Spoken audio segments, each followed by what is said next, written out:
Wow.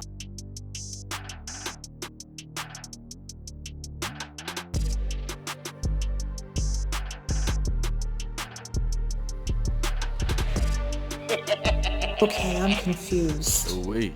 What happened to strong, independent women don't need no man? Hmm? What happened to women not wanting to date men anymore? What happened to lonely, single, and desperate men would do anything to get a woman? For some reason, the math is not mathing. Because from what I'm hearing about singles events, it's flooded with women.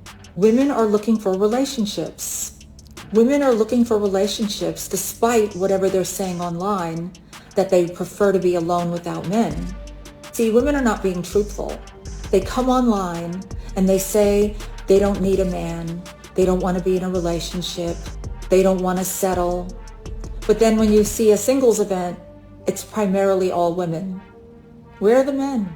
Yeah, we know where the men are because they don't want to deal with it anymore. You see, there's a big difference. When women say they don't want something, they actually want it. When a man says he doesn't want something, he means it. Straight like that. Straight like that.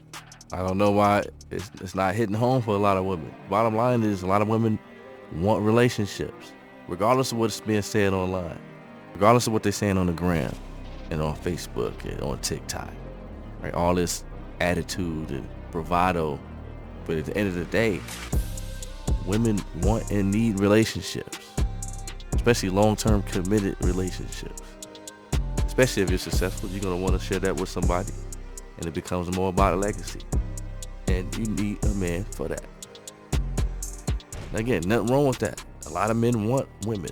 That's the whole point of this. But a lot of women have devalued the man, underestimated the value of men, and they continue to do that. You know, so that's why a lot of men are out here saying, you know what, enough is enough. You give me what I want, or we're going to keep moving. Because there are a lot more of you than me, especially for a quality man. And the thing, all women got to do is listen to men and give men what they want. No, healing is not becoming hyper-independent. Many women have used the phrase "I'm working on myself" or "I need to heal" as an excuse or a doorway to do one of two things. Either using their freedom for purposeless activities, whether it be sleeping around, spending on liabilities instead of assets, or just doing things that don't make them a better person. Or the second option is to stay abstinent and truly figure out why you have become the problem. You have to identify the problem and then the solution. Either way, this forces you to become independent in your own way and lean less on others, both causing you to grow. But are you growing towards the sun or you're growing towards the darkness? Make sure not to use your healing time as a crutch to do things that will traumatize you even more and take you to a point of numbness. You have to identify the problem and then figure out the solution. When you take the option of sleeping around, it adds another very selfish factor that you may not think about. You might be hurting other people. You know the saying, hurt people hurt people? Yeah. Can we stop doing that? Pointing the finger and not pointing at ourselves. I know sometimes we're punished for the truth, but we're gonna have to face it someday, whether it be to man or to God. Just know only one of those show true grace. Yo, this lady right here, she wise way beyond her years.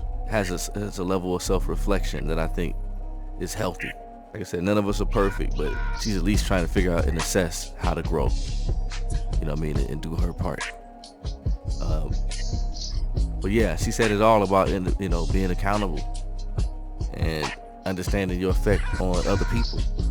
That's part of healing as well. You know, giving other people the same grace you want for yourself as well. So shout outs to her. I came across her on Instagram. But if you got an @ let me know in the comments. Like, share, subscribe. Get at your boy. And like that, we out.